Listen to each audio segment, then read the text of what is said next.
Hey, hola a todos, bienvenidos a este nuevo video de su canal Deshilando Mates. El día de hoy le pondremos atención a un detalle que con frecuencia pasa desapercibido. ¿Alguna vez han tomado un paseo en bote? Si la respuesta es negativa, no hay ningún problema. Basta entonces con preguntarnos. ¿Alguna vez hemos visto la curva que dibuja el bote al ser arrastrado hacia el muelle? Oye, Emilio, pues se supone que si yo voy a tomar un paseo en bote, pues voy a disfrutarlo y voy a relajarme, a pasar un buen rato, no a preguntarme cosas ni a pensar en matemáticas. Sí, tienes toda la razón, pero el día de hoy sí le vamos a poner un poco de atención a esa curvita, dado que nos ayudará a entender lo que queremos aprender el día de hoy. Comencemos entonces a imaginar la situación. Supongamos que, en efecto, no tenemos ni idea de cómo es esa curva que dibuja el bendito bote. Y bueno, pues entonces si un individuo, en este caso el dinosaurio rojo, está en el muelle y el bote pues está en el agua, con una cuerda de cualquier longitud, llamémosla L, ¿no? Atado a su punta. Entonces, pues, ¿qué pasaría si el dinosaurio comienza a caminar verticalmente con el objetivo de acercar el bote hacia el muelle? Claro, para subirse, porque ni modo que el bote se quede ahí y pues el dinosaurio tenga que nadar hasta llegar al bote y ahora sí disfrutar de su paseo. Como que no nos convence mucho esa idea, ¿verdad? Entonces, ¿cómo sería la curva que dibuja el bote con su punta al ser desplazado hacia el muelle? Observa que el desplazamiento se hace de tal manera que la cuerda siempre esté tensa, sin torcerla. Esto implica que el dinosaurio no se ande deteniendo en su movimiento vertical, no frena, no cambia de dirección, no se avienta al agua a nadar. Nada de eso ocurre. Para facilitar nuestro análisis, hagamos uso de un plano cartesiano, colocando al dinosaurio en el origen de este. Coloquemos también un punto en el nudo de la cuerda sobre el bote. Recuerda que en algún lado debe estar atada la cuerda en el bote, si no, ¿cómo lo jalaríamos, verdad? Entonces, bueno, pues al moverse el dinosaurio, este jalará la cuerda, por lo que el bote se moverá, dibujando así con su punta o bien con el nudo de la cuerda pues la trayectoria o la curva que nosotros deseamos conocer. Entonces coloquemos este punto que llevará por coordenadas L, 0. Esto es porque la separación entre el dinosaurio y el bote es la propia cuerda que tiene longitud L, ¿no? Entonces fíjate que nosotros de esta manera ya tenemos acceso a un punto sobre la trayectoria, porque en algún momento debe de empezar esta trayectoria, ¿verdad? De alguna manera se origina el fenómeno. Y esto es a partir pues de este reposo, ¿no? Empezamos desde que el bote está ahí estacionado y ahí empieza la trayectoria. Imagínate que con una cámara en un dron tú estás capturando milisegundo a milisegundo la evolución del fenómeno. Estás capturando todos los momentos que incorporan la evolución de la trayectoria del bote. Si tú observaras todas estas fotografías en conjunto, notarías cómo pareciera ser que el propio movimiento de la cuerda dibuja la curva o bien la trayectoria del bote. Como tal, nosotros no sabemos la ecuación de esa curva de trayectoria, pero sí sabemos que si nosotros contemplamos muchas fotografías en donde se observen demasiadas cuerdas, tendremos una idea de cómo es que emerge la trayectoria del bote. Fíjate que aquí se puede ver que si nosotros contemplamos en conjunto todas estas cuerdas, todo este conjunto de cuerdas, tenemos acceso a un esbozo de la trayectoria que tanto estamos buscando analizar. Ahora fíjate, nosotros en un inicio atamos la cuerda al bote en un solo punto, ¿verdad? En la punta de nuestro bote. No hicimos dos nudos ni tres nudos, no hicimos de, bueno, pues lo amarramos primero en la parte trasera, después en la punta y no, no, no, no, no. Nada de eso. El contacto entre la cuerda y el bote solo es uno, y ese ocurre en la punta del bote. ¿A qué te recuerda esto de solo lo toca una vez? Exactamente, a que la cuerda es tangente a la curva trayectoria de nuestro bote. Por lo que el punto en donde está el nudo es el punto de tangencia. De esta manera, nosotros como tal pues no queremos la ecuación, pero pues sí queremos entonces los segmentos de recta tangentes a la curva de la trayectoria del bote. Con esos segmentos, ¿qué podemos conocer? ¿Qué información tenemos en nuestras manos? Lo primero que debemos de considerar es que si nosotros los prolongamos eternamente a lo largo del plano, ya no tendremos segmentos de recta, ya tendremos como tal rectas mismas. Entonces, como nosotros estaremos trabajando con segmentos de recta tangentes, o bien con rectas tangentes, una vez prolongados, bueno, pues entonces debemos de preguntarnos qué información podemos obtener de estas rectas tangentes. Una de las primeras cosas que se nos pueden ocurrir es su pendiente. Y en efecto, pensemos qué ocurre con la pendiente de cualquiera de las rectas tangentes que conforman a la trayectoria de nuestro bote. En particular, bueno, pues cualquiera. Tomemos una muestra. Esta que estás viendo aquí, con esa respectiva posición del bote y por ende con este nudo del bote, ¿no? Ese es el nudo que tiene la cuerda con el bote. ¿Cuáles serían las coordenadas de ese nudo? Bueno, pues no sé, como estoy tomando una muestra y desconozco qué muestra sea, pues entonces este tiene coordenadas x, y. Perfecto. Ahora, para no entretenernos en largos desarrollos algebraicos e ir al grano, tomemos un pequeño atajo para encontrar la pendiente de esta recta tangente. Tracemos el siguiente triángulo rectángulo a partir de la ordenada de origen de dicha recta muestra. Observa que la hipotenusa de ese triángulo rectángulo es la propia longitud L de la cuerda. Su base tendrá longitud X, pues es la distancia entre el origen y el nudo. Mientras que la altura permanecerá desconocida. De esa de plano no sabemos nada, Emilio. Bueno, pues si no la conocemos, pues llámale H. Ahorita la encontramos, no nos queda de otra. Entonces, bueno, pues ¿qué tenemos para analizar triángulos rectángulos? Así es, nosotros tenemos por un lado la trigonometría y por el otro a el teorema de Pitágoras. Entonces, a partir del teorema de Pitágoras podemos encontrar dicha altura. Recuerda que el cuadrado de la hipotenusa, en este caso L, es igual a la suma de los cuadrados de los catetos, en este caso H y X. Si nosotros de esta ecuación despejamos a la altura H, obtenemos entonces así que la longitud del cuadrado de la altura es la diferencia entre los cuadrados de las otras longitudes. Finalmente nosotros despejamos considerando que estamos trabajando con un triángulo rectángulo y por ende con longitudes positivas, es decir, todo se porta bien, no queremos cosas raras, obtendremos que h lleva por longitud la raíz cuadrada de las diferencias de los cuadrados de... Ahora, ¿recuerdas cómo obtener la pendiente de una recta partiendo de este triángulo? Bueno, pues basta con considerar el ángulo formado por la recta, al cual nosotros le llamaremos teta, como es de costumbre en este tipo de cosas que involucran ángulos.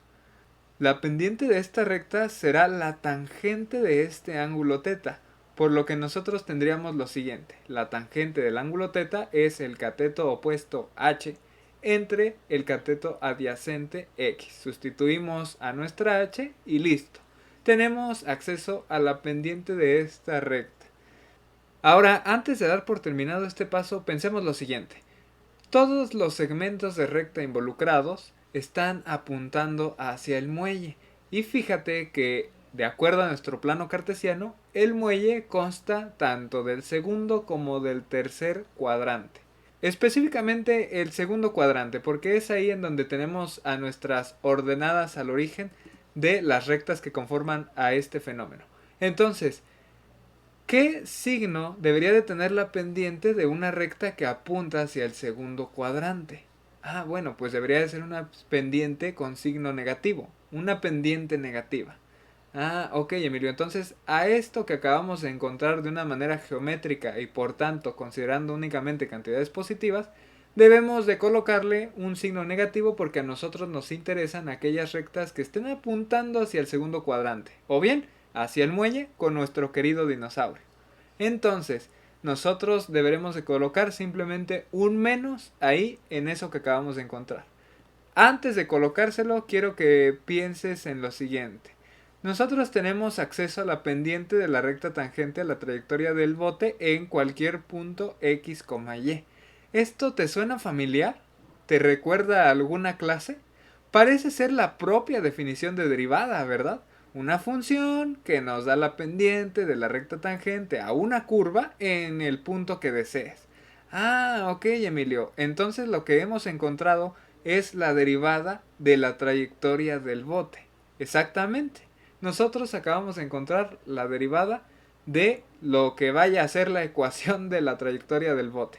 y ahí ya colocamos nuestro signito negativo por lo que mencionamos anteriormente. Entonces, ahora que tenemos acceso a la pendiente de cualquier recta tangente que conforme la trayectoria del bote, redibujemos esto ahora sí considerando a las rectas y dejando momentáneamente de lado a los segmentos de recta. Observa que el dibujo es el mismo, parece ser que la trayectoria del bote emerge conforme dibujamos más y más y más rectas tangentes, ¿verdad? Sin embargo, ahora prestemos atención en la calidad del trazo. Fíjate que si bien cumple con darnos información sobre la trayectoria del bote, el trazo parece ser muy sucio e invasivo. Ocupa demasiado espacio y vemos mucho amarillo por todas partes.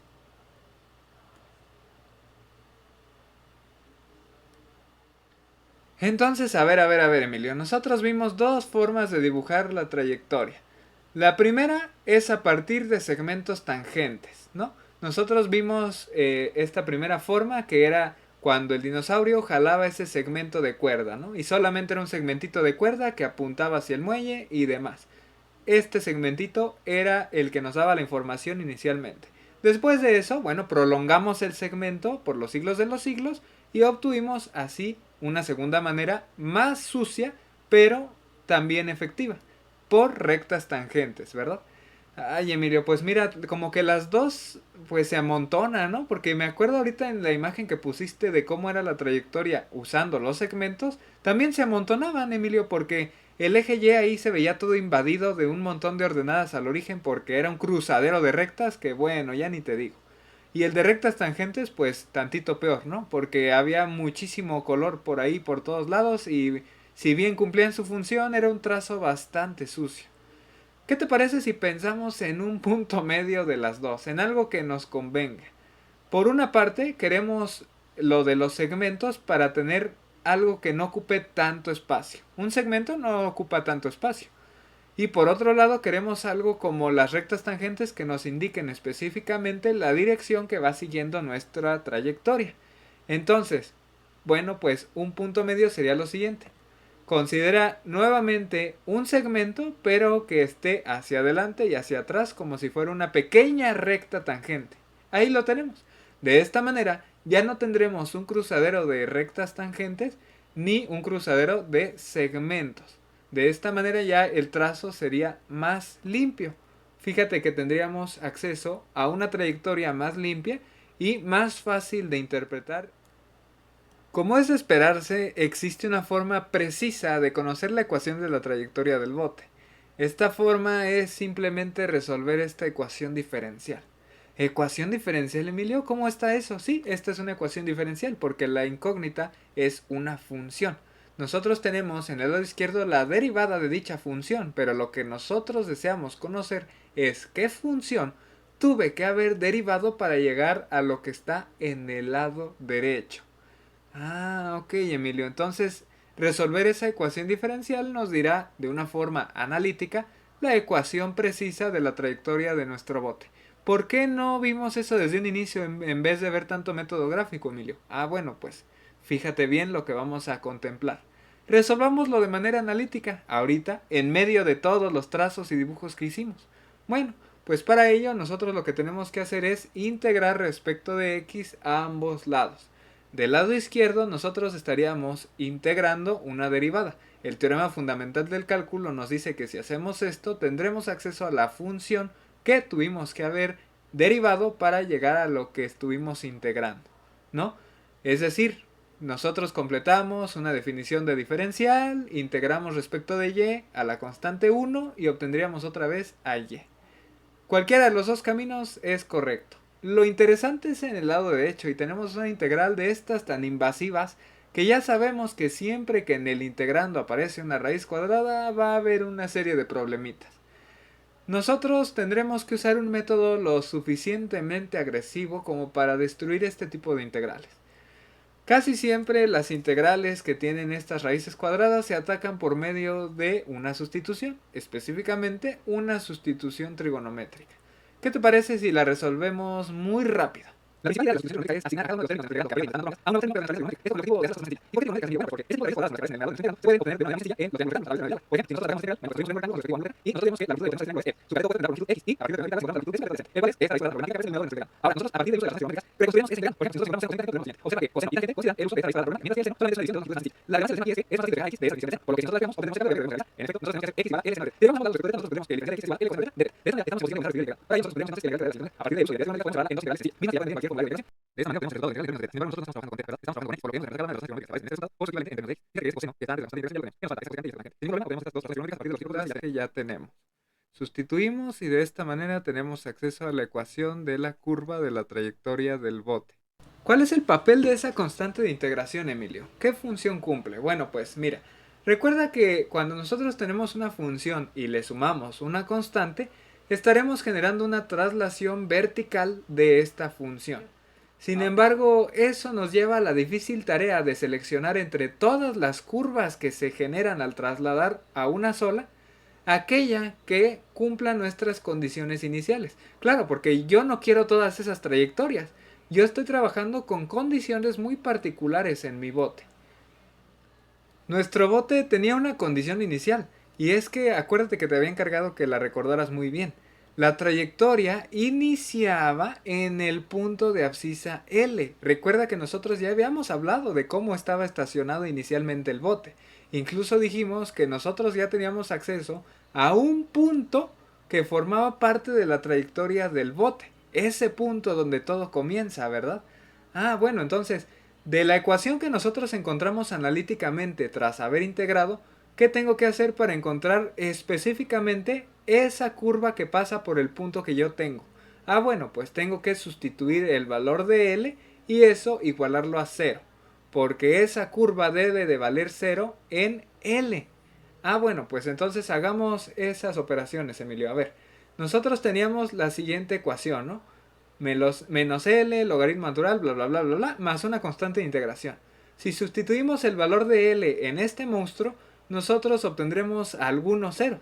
Y es que de ahí es bastante fácil comenzar a despejar el valor de la constante C, que hará que tengamos acceso a la curva que estamos buscando. Fíjate que el logaritmo de 1 vale 0. La raíz cuadrada de 0 también es 0, lo que implica que nuestra constante valga 0.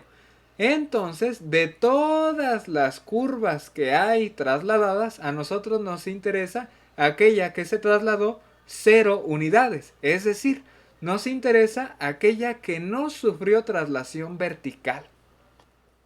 A ver, Emilio, sí, ya me dijiste que con el método analítico lo que nosotros obtenemos es el valor de la constante, es decir, cuál de todas las traslaciones debo de tomar para cumplir con las condiciones iniciales que yo estipule. Ya entendí, Emilio, no me tienes que estar repitiendo eso. Lo que quiero saber es para qué me hiciste tanto hincapié desde un inicio con los dibujitos, con los gráficos y a final de cuentas íbamos a terminar analizando el método analítico. No te preocupes. Ya viste que el método analítico implica involucrarnos con integrales y demás. ¿Qué pasa si nos queremos evitar eso? A ver, Emilio, estoy interesado en conocer cómo va a ser la trayectoria de ese bote. No estoy interesado en tener una ecuación. Solamente quiero ver qué forma va a tener. Si va a ser curva, una recta. Eso es lo único que quiero, Emilio. No me quiero complicar con más. Tienes razón, parece que las cosas se nos salieron un poco de control desde que involucramos al método analítico. Vamos al punto exacto en donde todo empezó a salirse de control. Un poco antes, el momento en el que todo era paz y armonía y solamente estábamos dibujando gráficas, rectas tangentes a una curva, segmentos de recta, etc. En ese momento nosotros encontramos a la siguiente función y dijimos que es la derivada de la función que describe la trayectoria del bote, ¿no? Entonces esta derivada lo que hace es que a la entrada recibe un punto x, y a la salida nos da la pendiente de la recta tangente a y en el punto x, y. Hagamos las cosas un poco más simples para facilitar la comprensión de lo que está por venir. Si nosotros definimos un valor numérico para la longitud de la cuerda del bote, entonces nosotros pues podremos visualizar de una manera más sencilla lo que quiero compartir. Mira, si nosotros le damos una longitud unitaria, es decir, si nosotros hacemos que L sea 1, bueno, pues nosotros en nuestro plano cartesiano tenemos ahí a esa cuerda L de longitud 1, ya está configurada. Todos los dibujos que generemos van a estar dentro de una malla particular. Esta malla tendrá área 1, es decir, nosotros vamos a dibujar una malla de lado 1 y altura 1, un cuadrado unitario, así de simple. Todo lo que dibujemos debe de estar ahí. ¿Por qué? Bueno, pues por facilitarnos la vida. Ahorita veremos por qué conviene delimitar una región en donde vamos a dibujar. Este es nuestro lienzo, ¿no? Ahí vamos a dar los pincelazos. Bueno, ya, perdón. Entonces, la idea es la siguiente. Nosotros vamos a encontrar la pendiente de la tangente que pase por un punto que esté dentro de nuestro lienzo. Por ejemplo, ¿qué pasa si nosotros consideramos al punto 0,6, 0,3?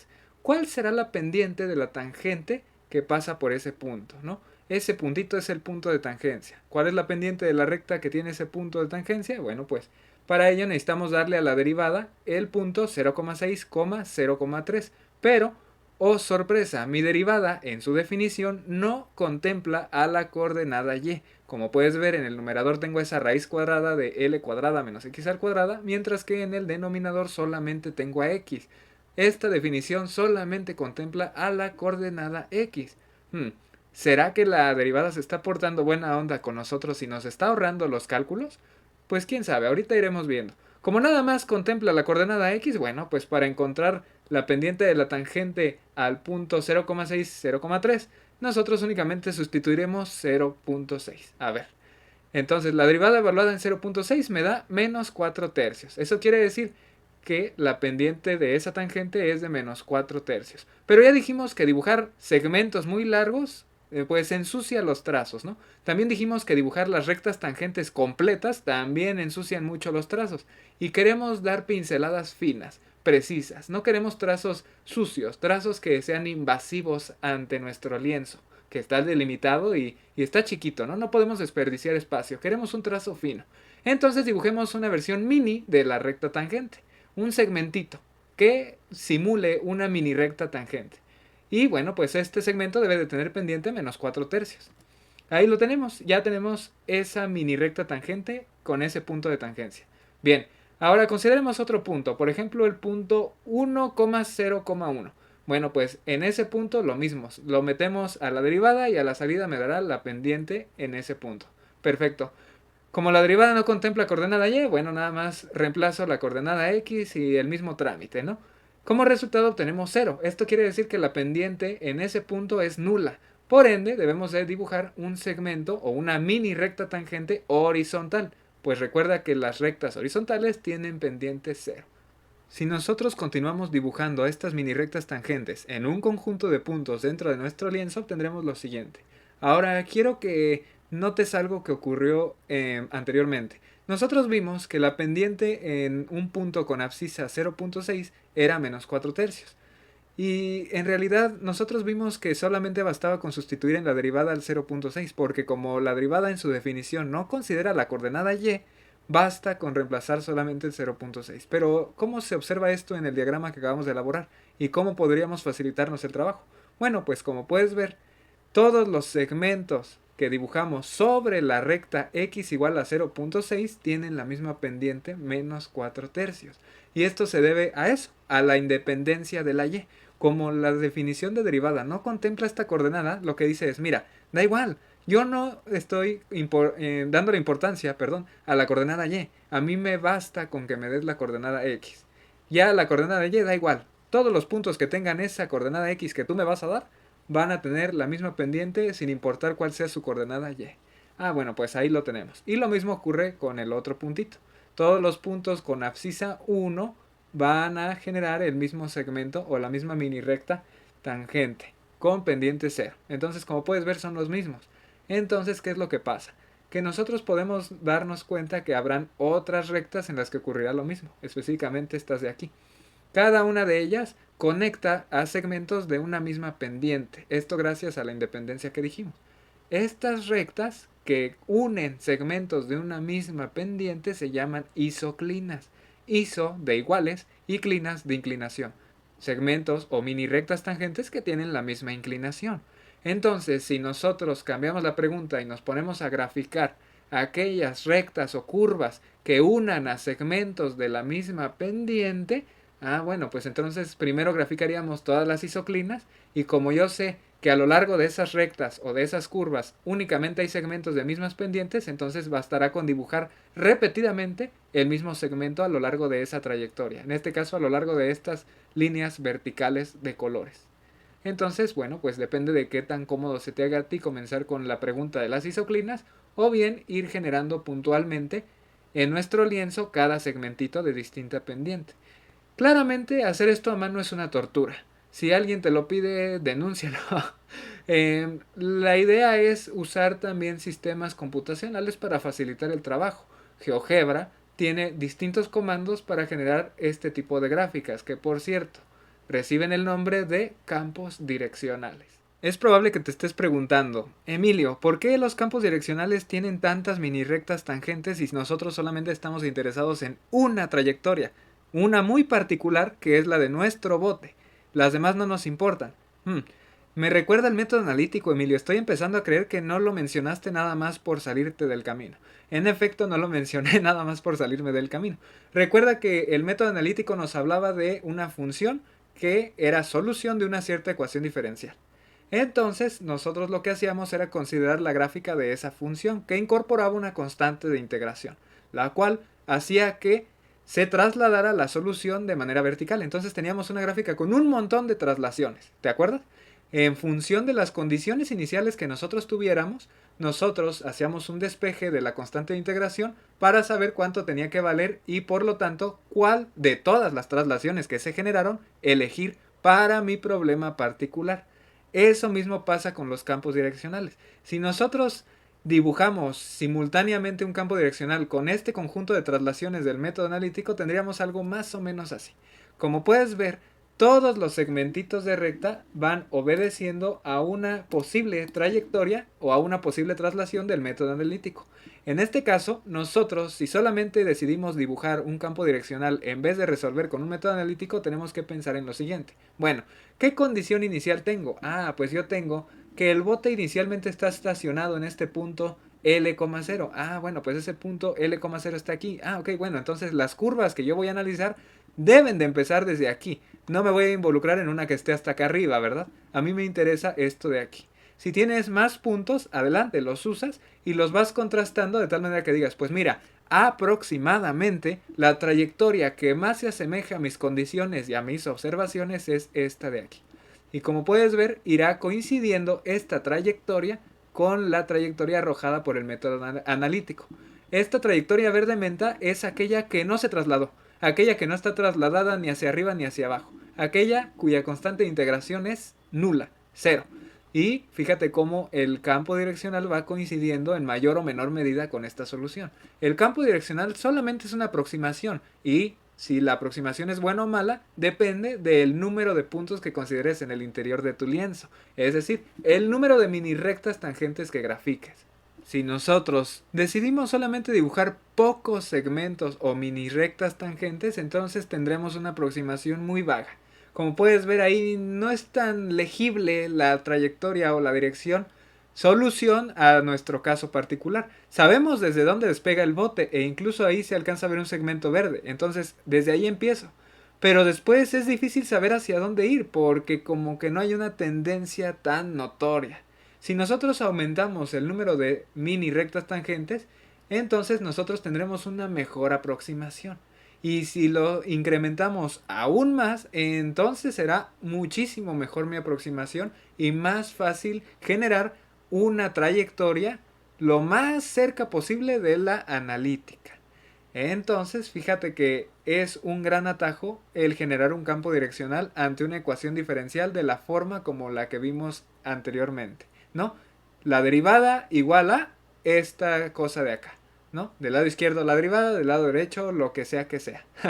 Entonces, esta de los campos direccionales es un buen método para aproximarnos a estas preguntas de índole cualitativo de una solución de una ecuación diferencial.